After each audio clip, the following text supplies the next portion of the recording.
धूप दीप करते रहे, नहीं। वो सेब की पत्थर की मूर्ति खाने योग्य नहीं है।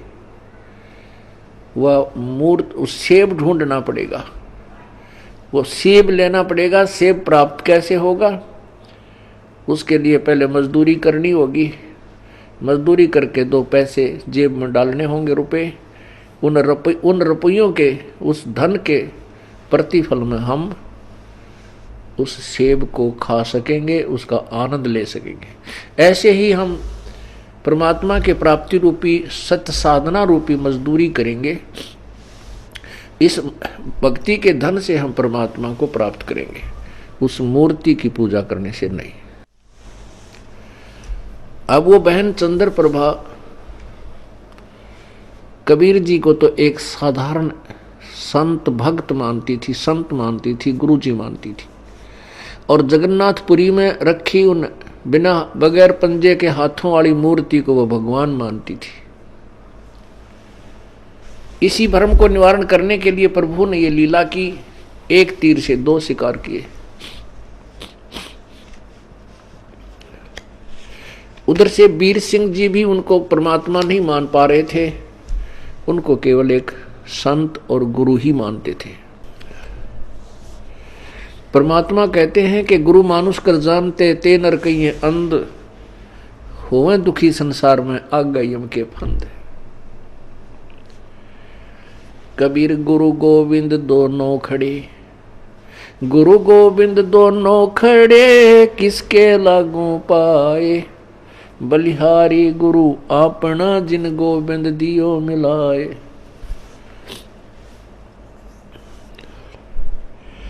कबीर हरि के रूठता, गुरु की शरण में जावे।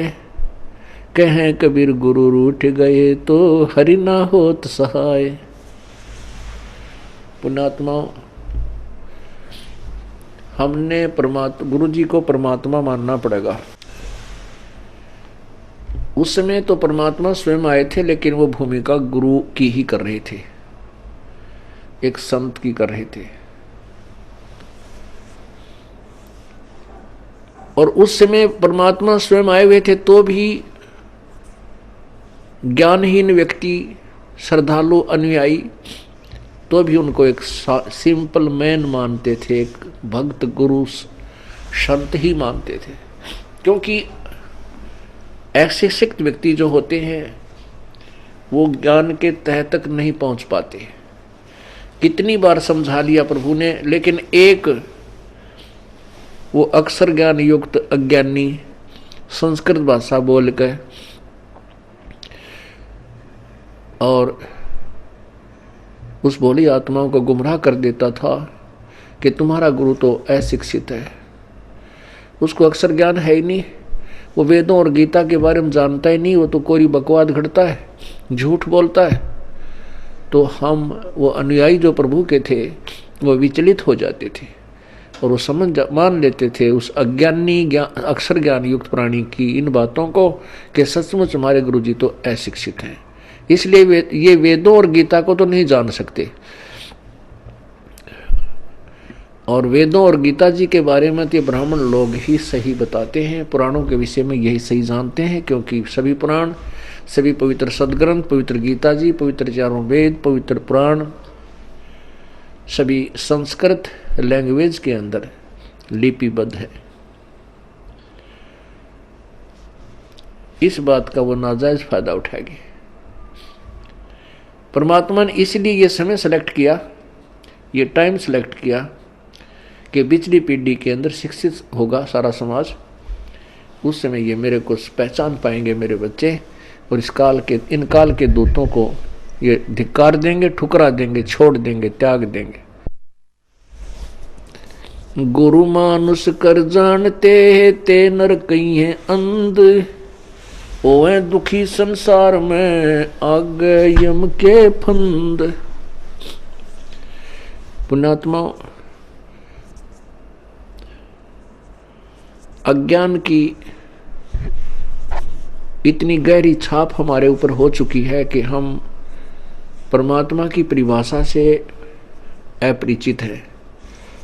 हम परमात्मा को निराकार मानते हैं। ये अज्ञानी संत, ऋषि, महर्षि और गुरुजन परमात्मा को निराकार बताते रहे, जबकि हमारे सब सदग्रंथ और जिन महापुरुषों ने परमात्मा के दर्शन हुए, उन्होंने अपनी अमृतवाणी में परमात्मा को साकार बताया है और मनुष्य सदृश बताया है, मनुष्य जैसा।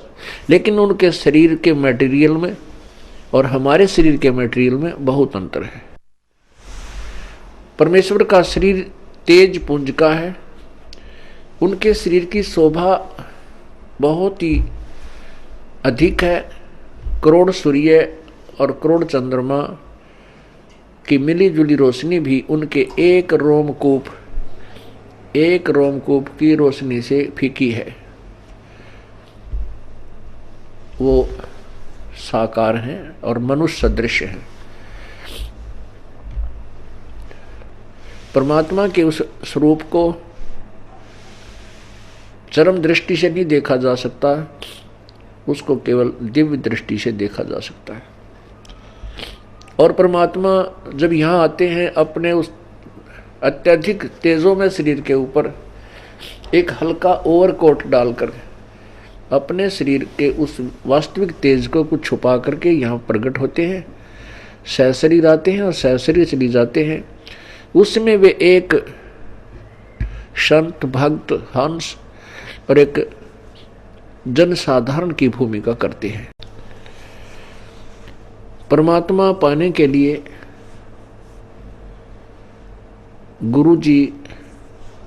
गुरु बनाना अति आवश्यक है। राम कृष्ण से कौन बड़ो, उन्हों भी गुरु कीन, तीन लोक के वे धनी, गुरु अग अधीन।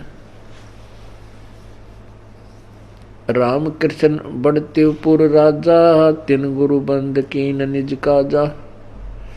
कहते हैं राम कृष्ण से तो तुम किसी को बड़ा नहीं मानते। उन श्री रामचंद्र जी ने और श्री कृष्ण चंद्र जी ने भी गुरु बनाए, और वो तीन लोक के मालिक भी गुरु जी के समक्ष नतमस्तक रहे, एक गुरु मर्यादा में रहे। श्री रामचंद्र जी ने वशिष्ठ जी को गुरु बनाया और श्री कृष्ण चंद्र जी ने दुर्वासा जी को आध्यात्मिक गुरु बनाया। श्री कृष्ण जी के संदीपनी जो थे वो अक्षर ज्ञान के गुरु थे, उन्होंने उनको अक्षर ज्ञान सिखाया था। गुरु मानुष कर जानते, अब ये तो सिद्ध हुआ कि गुरु का होना अति आवश्यक है। आध्यात्मिक अपने इस ज्ञान, आध्यात्मिक मार्ग को, आध्यात्मिक क्रियाओं को सफल करने के लिए, परमात्मा प्राप्ति के लिए गुरु जी का होना अति आवश्यक है। अब गुरु जी के प्रति हमारा कैसा व्यवहार बर्ताव हो, गुरु गोविंद कर जानियो, रहिए शब्द समाये, मिले तो दंडवत बंदगी, नहीं पल पल ध्यान लगावे। कहते हैं परमात्मा स्वयं संकेत कर रहे हैं कि गुरु गोविंद कर जानियो, गुरु जी को भगवान मानकर चलना और उनकी आज्ञा का पालन करना, उनके द्वारा दिए गए मंत्र का खूब डट के साधना करना, भजन करना श्रद्धा से। और जब भी आपको मिले दंडवत प्रणाम कीजिए।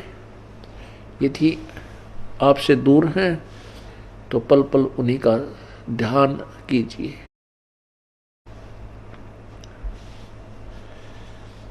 परमात्मा को पाने के लिए हमने वो प्रत्येक प्रयत्न करना पड़ेगा जो प्रभु पाने में सहयोगी है।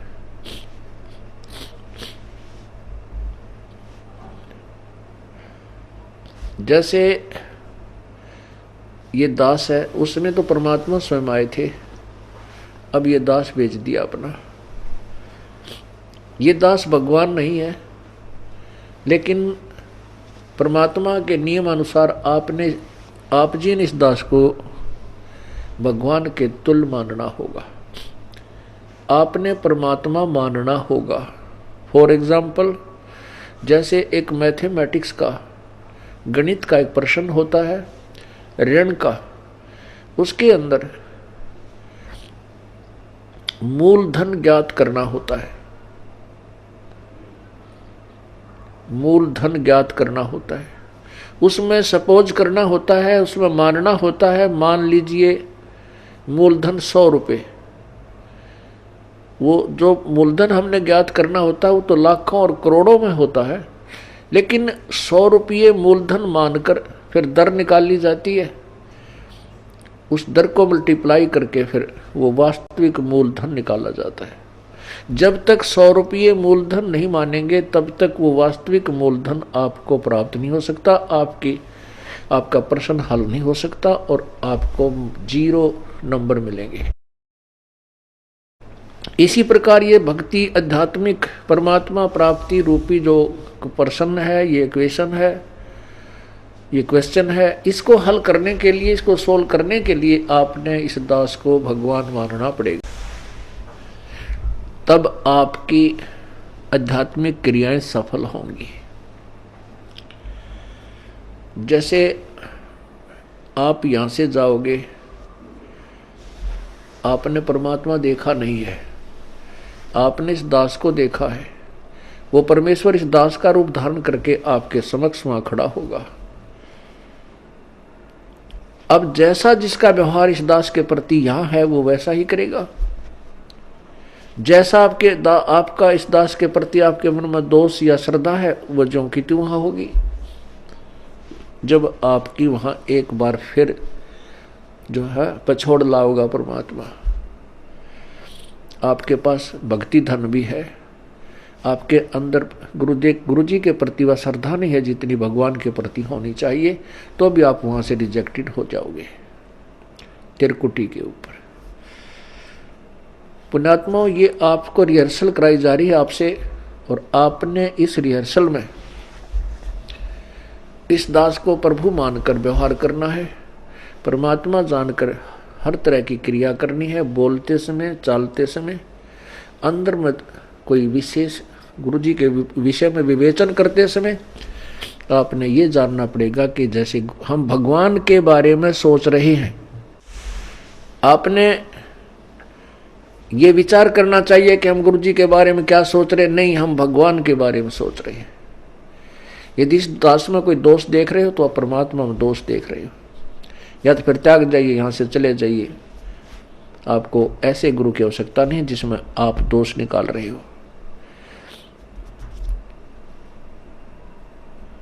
हम इसी प्रकार परमात्मा को प्राप्त कर सकते हैं। गुरु मानुष कर जानते ते नर कहिए अंधे, ओवे दुखी संसार में आग काल के फंद। गुरु जी के प्रति आपकी कैसी श्रद्धा हो।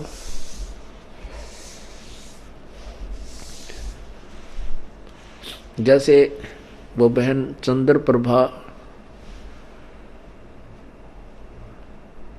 परमात्मा गुरु जी को भी गुरु भी धारण कर रखा था, और जगन्नाथ जो पुरी वाला भगवान है, जो मिट्टी का माधो, उसको भगवान मान रही, और वो वास्तविक परमात्मा उनके पास रहे, उनसे बात करे, उनको ज्ञान समझा, उसको सुख दे, वो भगवान नहीं। फिर भी श्रद्धा वही थी उस नालायक की। तब परमात्मा ने उसके उस भ्रम को निवारण करने के लिए एक तीर में 2 शिकार किए थे। उधर से वीर सिंह बघेल, काशी नरेश भी उनको केवल एक सिंपल मैन और एक संत मान रहे थे। जब वही धोती जो वो बहन चंद्र प्रभा वहां लेकर गई थी जगन्नाथ के मंदिर में, और जगन्नाथ के मंदिर में चढ़ा दी थी श्रद्धा से, और वहां से उठकर वह बाहर परिसर में आकर गिरी थी, आंगन में गिरी, और आकाशवाणी हुई थी कि जगन्नाथ तो बनारस में बैठा है, वो कबीर नाम जुलाहा कबीर रूप में वहां विराजमान है, और तू नालायक यहां आ गई। ये धोती उसने आपसे मंगाई थी, आपने वहां चढ़ानी थी, तब चंद्रप्रभा की आंखें खुली कोई, ये तो भगवान थे। जब चंद्रप्रभा और सैनिकों ने आकर के दृढ़ विश्वास दिलाया तो वीर सिंह बघेल के मन में भी यह बात सेट होगी, कोई ये तो परमात्मा है। जब उनके हृदय में ये बात समाई कि तो प्रभु हैं, तब उनको पुनरुपदेश दिया प्रभु ने। वीर सिंह से कहा कि नाम ले दोबारा, कित का सार नाम के चक्कर में पड़ रहा है। पहले अपने हृदय ने साफ कर और फिर डट का भजन करो, ताकि तुम परमात्मा पाने योग्य हो सको।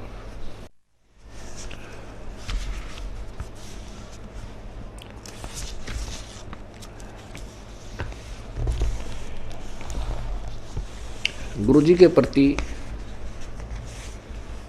गुरु की महिमा आप प्रतिदिन पढ़ते हो नित्य नियम में, लेकिन आप पढ़ते हो उसके ऊपर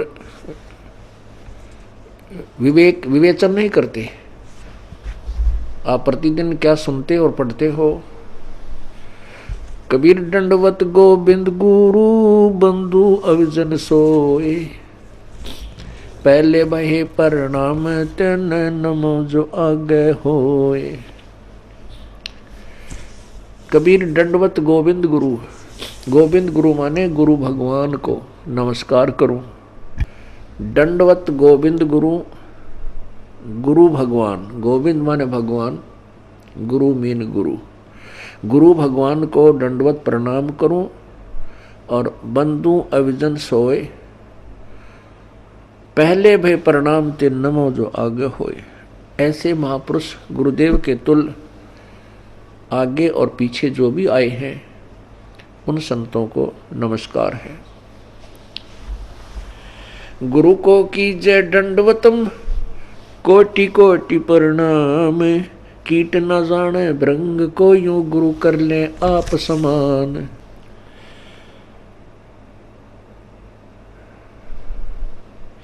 गुरु गोविंद कर जानियो रहियो शब्द समाए, मिले तो दंडवत बंदगी नहीं पल पल ध्यान लगावे। अपने गुरुदेव के प्रति परमात्मा तुल श्रद्धा बनाओगे, तभी आप परमात्मा के चरणों में परमात्मा को प्राप्त कर सकोगे।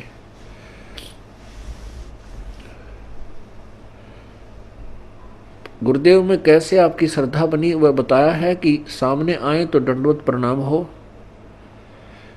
और नहीं तो फिर उन्हीं का ध्यान, उन्हीं के द्वारा दिए गए मंत्र पर विवेचन, उसका सिमरण, और रह रह कर आपके हृदय ये आत्मा ये पुकार करेगी, तड़फेगी को हो ऐसा निर्मल ज्ञान है भगवान कहाँ थे, अगर गुरु जी ना मिलते तो हमारी क्या दुर्गति होती। इस तरह की विवेचन जो करना है, ये भी गुरुदेव का ध्यान है।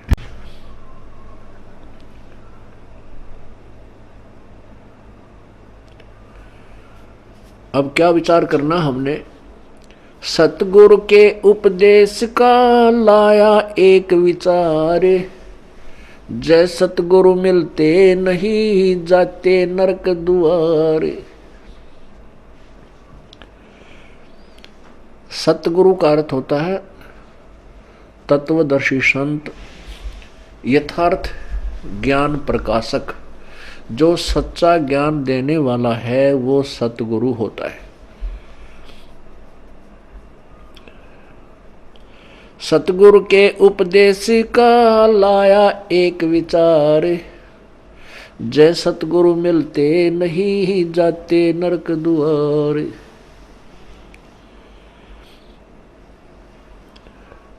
यम द्वार में दूत सब करते खेचातान, उन तक कभू ना छूटता फिर फिरता चारों खानी। कबीर चार खानी में भरमता कभो न लगता पार, सो फेरा सब मिट गया मेरे सतगुरु के उपकार। होय होय, इतनी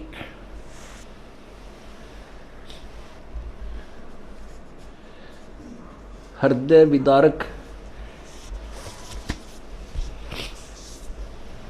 वाणी परमेश्वर ने बोली है कि सतगुरु माने पूरे संत से और प्रॉपर वे ऑफ वर्शिप, यथार्थ परमात्मा की भक्ति हमें प्राप्त हुई तो हमारा कितना दुख निवारण हुआ।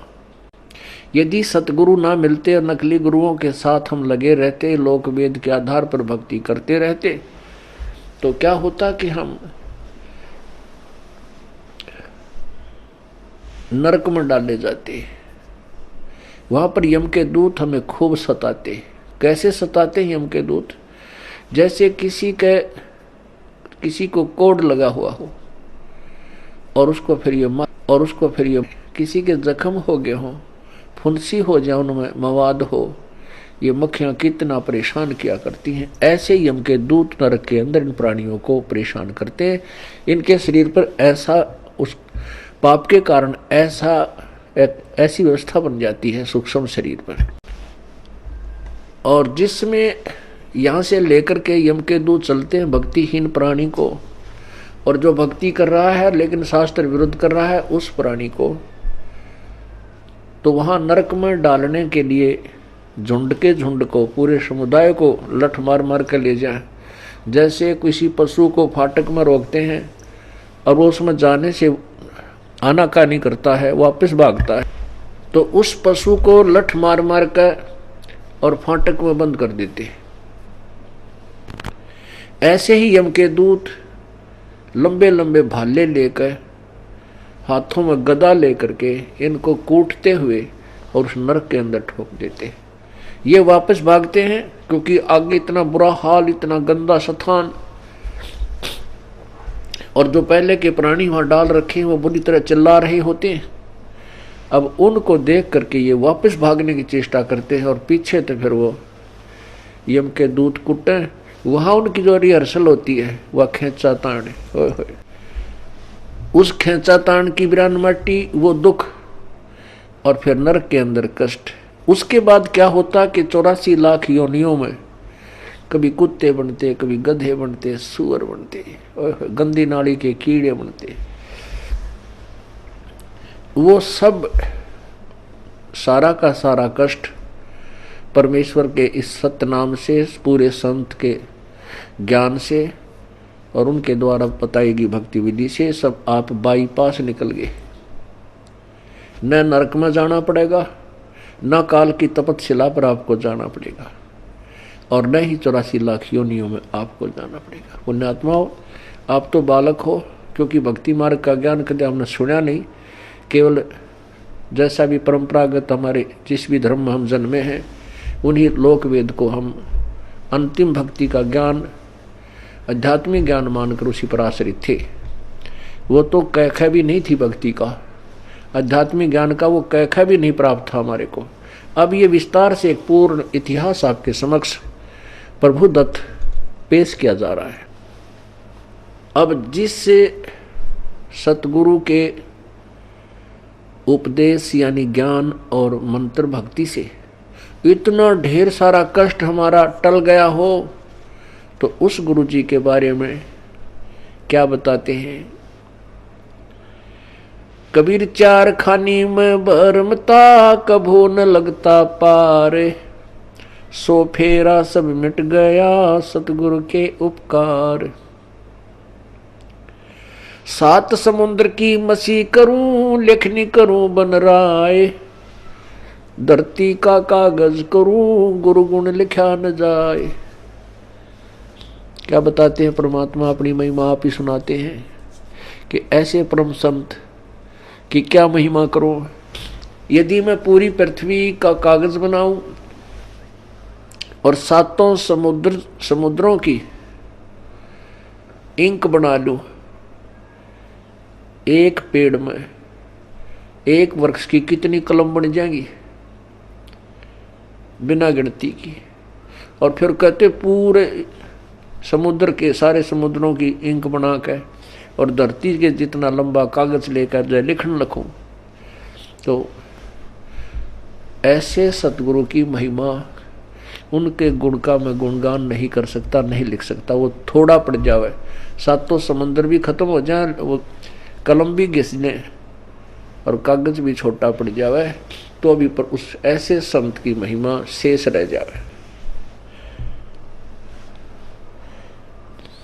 कबीर बलिहारी गुरु आपना, घड़ी घड़ी 100 बारे, मानुष से देवता किया करत न लागी बार। कबीर गुरु को मानुष जो गेणे और चरणामृत को पान, ते नर नरक में जावेंगे जन्म जन्म होवे समान।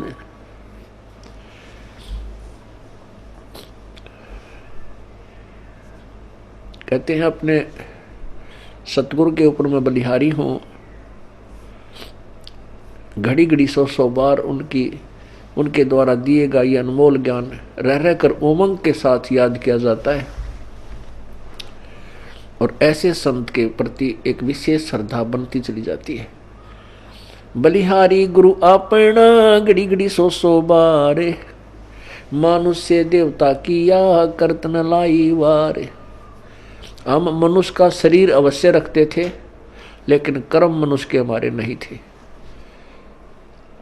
मनुष्य के कर्म अब प्रारंभ हुए हैं, बुराइयों से दूर होना और परमात्मा का यथार्थ भक्ति मार्ग ग्रहण करना।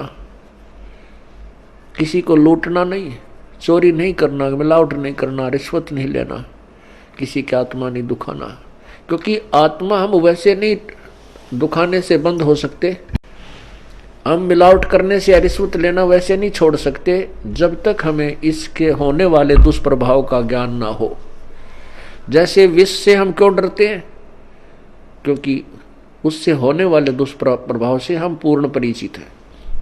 और नादान बालक उसी बोतल में जिसमें विष रखा हो मुंह का लगा कर पी ले और जान मृत्यु को प्राप्त हो जाए, जान से हाथ धो बैठे। ऐसे ही जो बुराइयां करते हैं वो अपना जीवन बर्बाद कर रहे हैं। जिसमें हम तत्व ज्ञान के कारण ये पूर्ण ज्ञान हो जाएगा कि जो हम कर्म करते थे वो विष खा रहे थे, तो हम अब पुनः विष नहीं खा सकते। इसलिए परमात्मा अपनी महिमा भी बताते हैं कि गुरु मानुष से देवता किया और करत न लागी वार।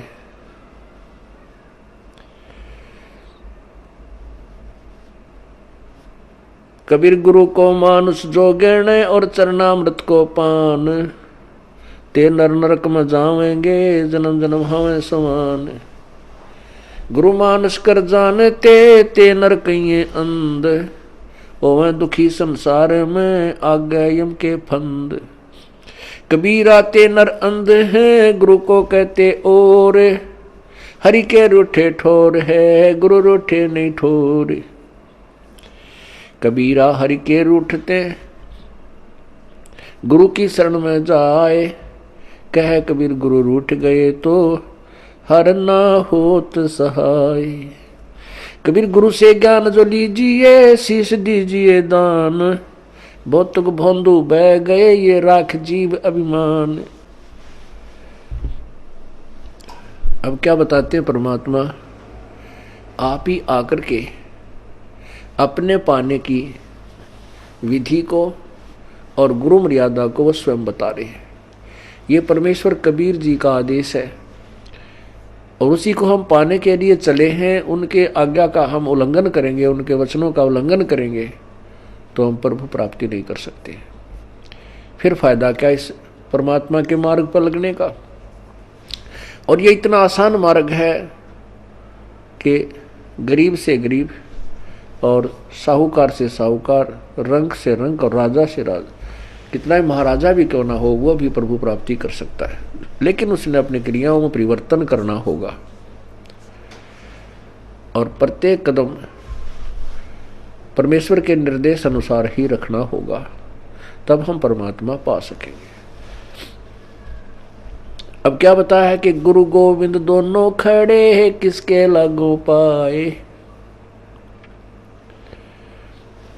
बलिहारी गुरु आपना जिन गोविंद दियो मिलाए।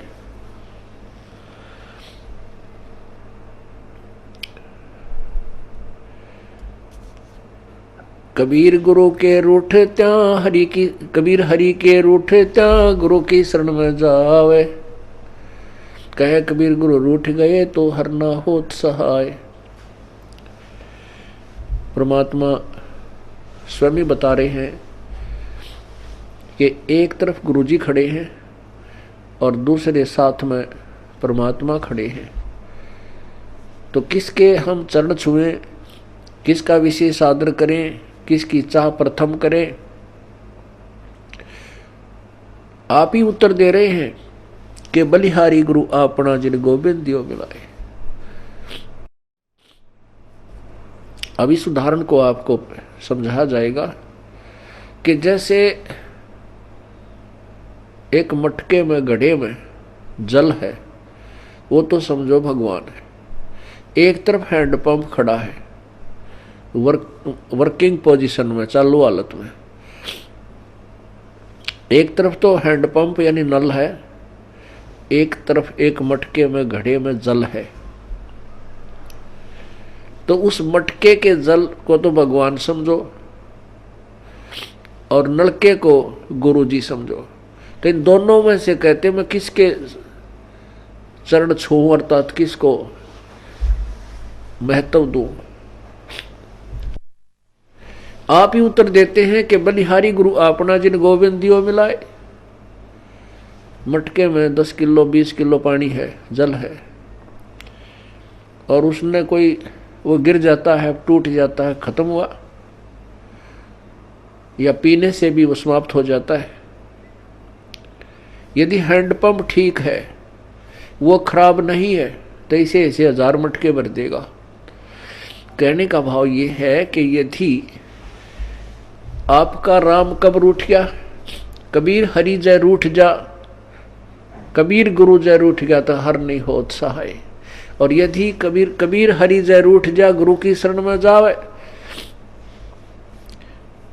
जिसमें आप जी के ऊपर, किसी व्यक्ति के ऊपर आपत्तियों का दौर शुरू हो जाता है, वो स्वयं कहने लग जाता है भी मेरा राम रूठ गया, मेरा परमात्मा रूठ गया, मेरे थे मेरा भाग फूट गया, मेरा राम रूठ गया, तो उसके पुण्य समाप्त हो गए, पाप कर्मों से वो प्रभावित हो रहा है। जैसे आप कहीं खेत में या मजदूरी कहीं कर रहे हो, आपने एक मटका पानी का लेकर गए, वो काम करते करते पीते रहे, वो समाप्त हो गया, आपका जल खत्म हो गया, आपका राम रूठ गया। यदि जल और नहीं लाओगे तो प्यासे मर जाओगे। तो कहाँ जाते हैं, हैंडपंप या कुएं में। उस कुएं से या हैंडपंप से वो जल, वो मटका फिर भर लाते हैं, तो वो फिर से काम शुरू हो गया।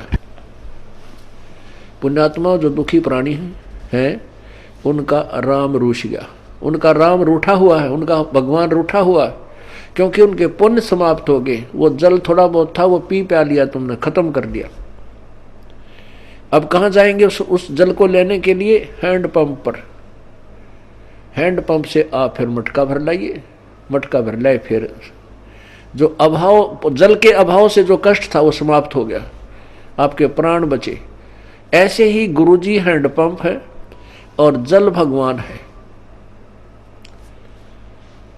अब यदि आपने हैंडपंप पे तोड़ दिया, उसको मिस हैंडल करके, उसके साथ बदव्यवहार करके, उसका ऐसे ऐसे झटके पटके नू नू कर कर वो तोड़ दिया, उसकी कोई वासर खराब होगी या किसी प्रकार भी, तो जल आना बंद हो गया।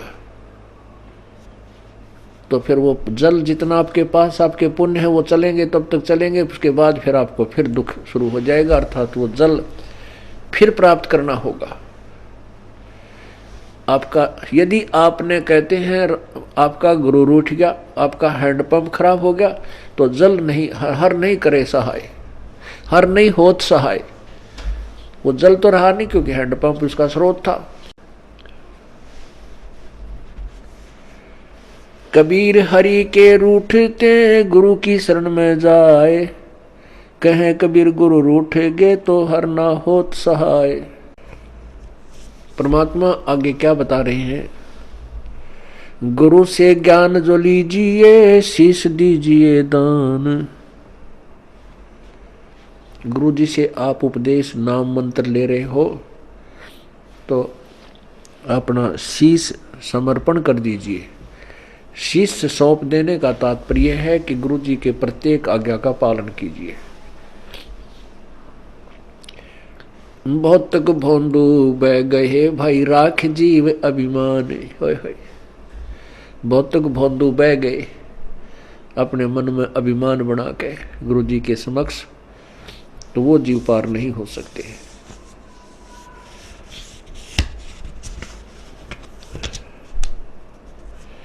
तन मन दिया तो भला किया, सिर का जासी भारे, जो कबहू के मैं दिया भाई बहुत सहे सिर मारे।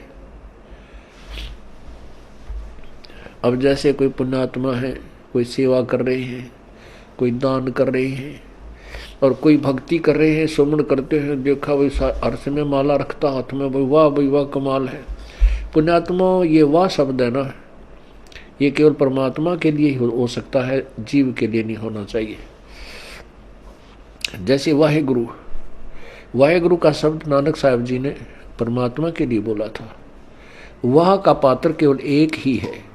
यदि हम दूसरे की वाह करते हैं और उसको में वाह समा रही है, उसको वाह से वो फूलने लग गया है, उसका विनाश होना प्रारंभ हो चुका है। उस श्रद्धालु का यदि कोई दान करता है और उस दान का उसी को फल मिल रहा है और दूसरे उसकी दान किए हुए दान को से उसी की प्रशंसा करते हैं, तो ज्ञानहीन प्राणी होता है, उस प्रशंसा का पात्र बनकर वो अभिमान करने लग जाता है। बट नेचुरल है, जिसको ज्ञान नहीं है अवश्य होगा। कोई सेवा अच्छी करता है, शारीरिक सेवा करता है, दूसरे ने कहा वाह भाई या बहन या भाई, ये तो भाई दिन रात इसने सेवा में अपना शरीर गाल रखे है, तो कुछ दिनों में उसके अंदर भी यह बीमारी होएगी और वो उसके नाश का कारण बनता है। कोई सेवा करता है तो अपने लिए कर रहा है, हम उसकी प्रशंसा करते हैं, उसके तरफ आकर्षित होते हैं, तो महाराज जैसा बुद्धू नहीं, वो भक्त नहीं है, उसको ज्ञान नहीं है। कहते हैं गुरु को तजय भजय जो आना, तापसुआ को फोकट ज्ञाना। क्योंकि हम जिसकी प्रशंसा कर रहे हैं हम उसके ऊपर आसक्त है, बाई हुक एंड क्रुक, तो हम परमात्मा से हटकर उसकी तरफ आकर्षित हुए हैं, तो यह भी कमजोरी है। परमात्मा के पाने में हमने सारी कमजोरी मिटानी होगी। एक बूढ़ा आदमी डॉक्टर जी के पास गया और बूढ़ा बुजुर्ग कति अस्थि पिंजर शेष था, पतल आड़ दिखे, नारी नारी अस्थि दिखे। अब डॉक्टर जी ने देख लिया भाई ये तो बीमारी क्या है कि कमजोर आदमी है, कति शारीरिक वीकनेस घनी है इसमें। तो बूढ़े आदमी ने उस वृद्ध ने कहा डॉक्टर जी मैं कुछ देर चलता हूं ना मेरा दम फूलने लग जाता है, सांस चढ़ जाए। डॉक्टर बोला भाई महाराज बुजुर्ग कमजोरी है आपको, आपका शरीर कमजोर हो गया। फिर कहता है गुरु डॉक्टर जी मैं खड़ा होता हूँ चक्कर आवे हैं। डॉक्टर बोला बूढ़ा कमजोरी है। फिर बोला जी पिंडी बढ़के हैं, यानी पिंडलियों में दर्द हो जाता है। डॉक्टर बोला कमजोरी है। और बूढ़े को गुस्सा आ गया।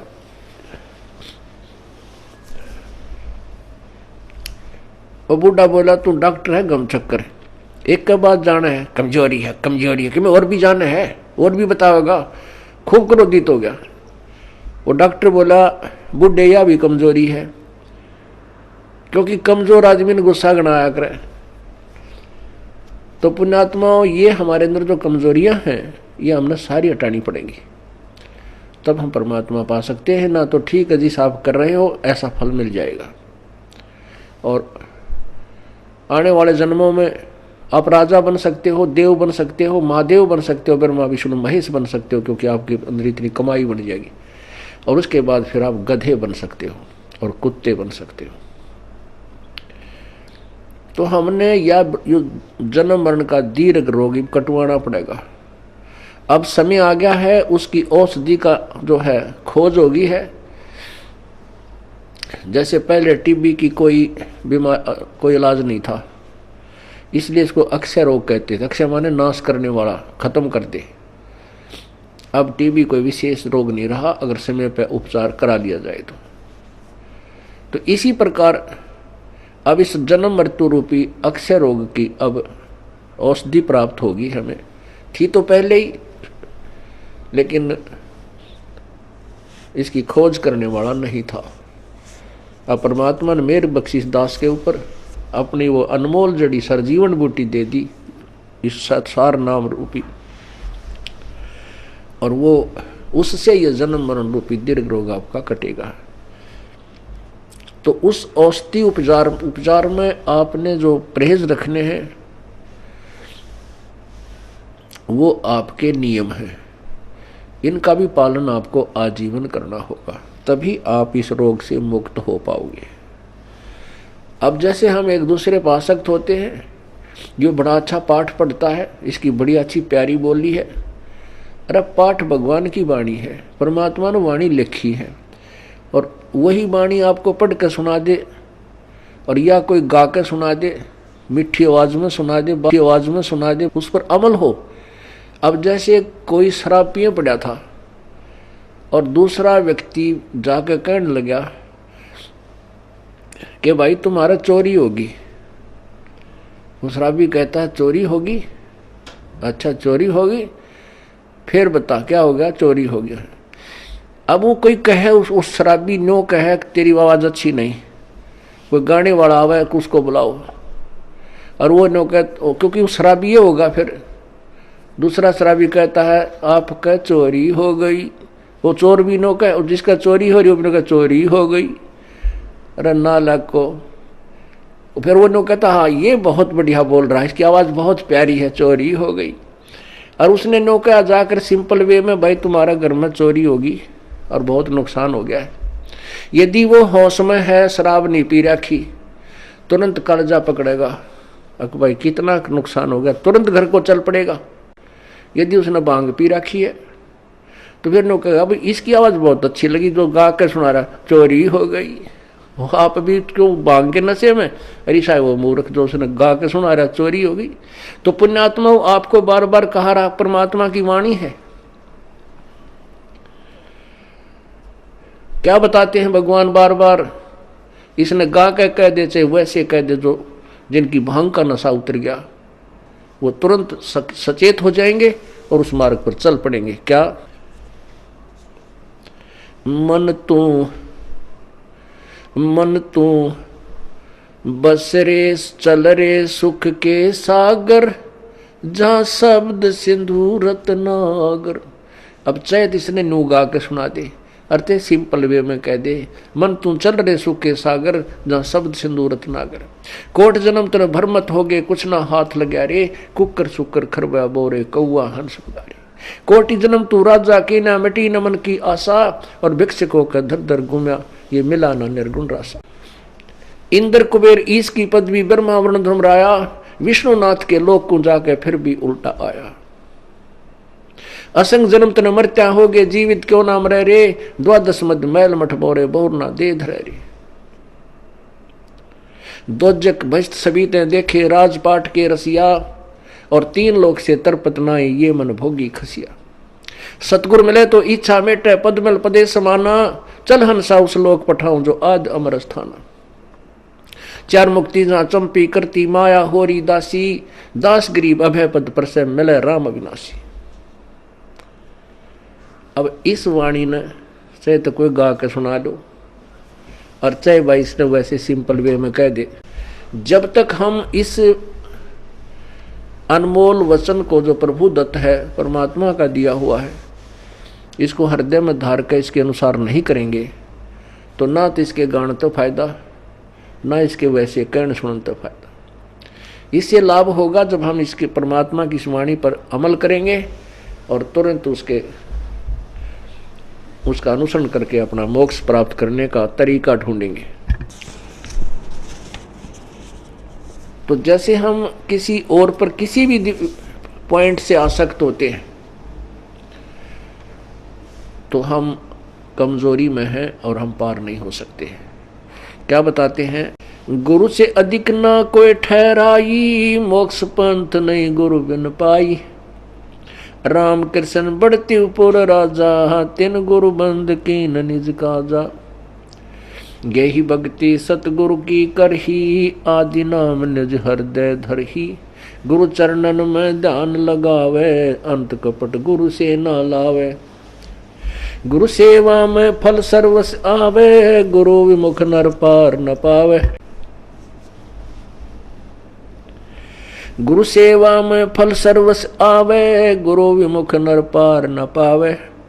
गुरु वचन निश्चय कर माने, पूरे गुरु की सेवा ठाने। गुरु जी का आदेश अवश्य माने और गुरु भी पूरा हो, पूरे गुरु की पूजा करे, पूरे गुरु के आधार से साधना करे। गुरु की शरणा लीजय भाई, तात जीव नरक नहीं जाई। गुरु कृपा कटे यम फांसी, विलम न हो मिले अविनाशी। गुरु बिन काहू न पाया ज्ञान, जो थो था बोछड़े मूड किसान। तीर्थ व्रत और सब पूजा, गुरु बिन दाता और न दूजा। नौ नाथ 84 सिद्धा, गुरु के चरण सेव गोविंदा।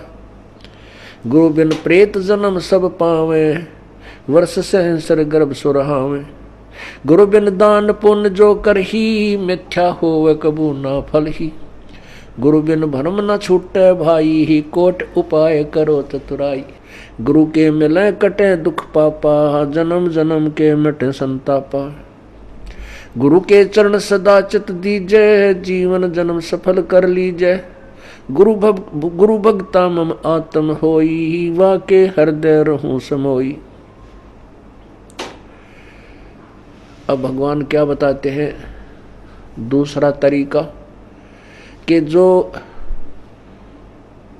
गुरु का भक्त है, मेरे उस संत का भक्त है, अनुयायी है, श्रद्धालु है, सच्चे दिल से साधना कर रहा है, प्रत्येक आज्ञा का पालन करता है, तो कहते हैं उस मेरे वाले, मेरे भेजे गए हंस संत के का जो भक्त है वो मेरी आत्मा है, वो मेरा सच्चा यानी प्यारी आत्मा है और उसके हृदय में मैं समाया रहता हूँ। आप जी के हृदय में जब तक परमात्मा है, कब तक है? जब तक आप इस दास को भगवान की दृष्टि में देखते हो, तब तक आपके हृदय में प्रभु है। और जब आपके मन में कोई दोष उत्पन्न होने लग जाता है तो काल प्रवेश कर जाता है, प्रभु हट जाता है। क्या कहते हैं भगवान? गुरु भक्ता मम आत्म होई, वाके हृदय रहूं समोई। गुरु का भक्त मेरी आत्मा हो है और उसके हृदय में मैं समाया रहता हूं, अर्थात मेरी ही उपस्थिति बनी रहती है। और जब तक भगवान की उपस्थिति है तो आपकी श्रद्धा भगवान गुरुदेव के प्रति और भक्ति के प्रति एक पूरी निष्ठा बनी रहती है। जो ही आपके हृदय में कोई दोष आता है प्रभु गुरु जी के प्रति, चाहे किसी प्रकार से, चाहे प्रत्यक्ष या अप्रत्यक्ष, परमात्मा आपसे दूर हो जाता है। ऑटोमेटिक सिस्टम है। तो उसमें आपके विचारों में परिवर्तन, ये दास पहले आपको आज जो पुण्यात्मा, जब तक आपके हृदय में परमात्मा समाये हैं तब तक ये दास आपको क्या दिखता है ये तो आपको मालूम है, दास नहीं कहना चाहता। और जब आपके हृदय में काल समा जाएगा ये दास आपको दुष्ट दिखाई देगा। दास वही है, पहले भी वही था और बाद में भी वही है और आगे भी ऐसा ही रहेगा। आपने अपना ही शीशा, जैसे हम दर्पण में मुंह देखते हैं, फेस देखते हैं शीशे में, अगर वो शीशा खराब है तीसरा बूंदा मुंह दिखाओगा, बांगा बांगा। कई बार ना कोई कार खड़ी हो और उसके पास से निकला तो अपना शरीर उस कार के शीशे में नू दिखा रहा, इतना बड़ा पेट सार ठगना है नू, ईसा बूंदा देखने भी जी ना करे।